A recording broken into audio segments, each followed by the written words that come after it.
বীরভূম জেলা জুড়ে ভোট গণনার চূড়ান্ত প্রস্তুতি সম্পন্ন হয়েছে এবং নিরাপত্তা নিশ্চিত করতে জেলা প্রশাসনের পক্ষ থেকে কঠোর পদক্ষেপ নেওয়া হয়েছে। জেলা পুলিশ সুপার সূর্যপ্রতাপ যাদব জানিয়েছেন, ভোট গণনা প্রক্রিয়াকে স্বচ্ছ ও বিঘ্নহীন রাখতে প্রতিটি গণনা কেন্দ্রে নিশ্চিদ্র ত্রিস্তরীয় নিরাপত্তা ব্যবস্থা গড়ে তোলা হয়েছে।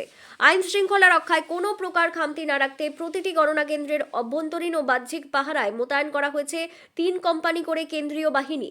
শান্তি বজায় রাখার এই তৎপরতা কেবল গণনা কেন্দ্রেই সীমাবদ্ধ নয়, ভোট পরবর্তী সময়ে জেলায় যাতে কোনো ধরনের উত্তেজনা বা অপ্রীতিকর পরিস্থিতির সৃষ্টি না হয় সেদিকে বিশেষ নজর রাখা হয়েছে। এই উদ্দেশ্যে বীরভূম জেলার বিভিন্ন সংবেদনশীল এলাকা ও কৌশলগত পয়েন্টগুলোতে মোট 38 কোম্পানি কেন্দ্রীয় বাহিনী মোতায়েন করা হয়েছে।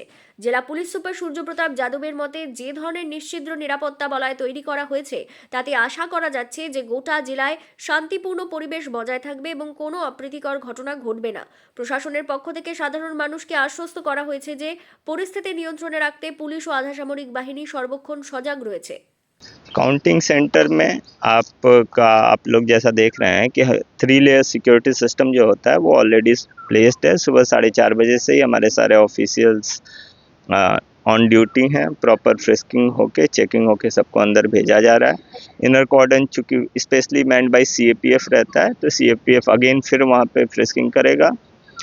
और यहाँ पे भी 3 कंपनी प्रत्येक काउंटिंग सेंटर पे हम लोग का डिप्लॉयमेंट है। इसके अलावा पूरे ज़िले में 37 कंपनी है पोस्ट पोल सिचुएशन को लेके।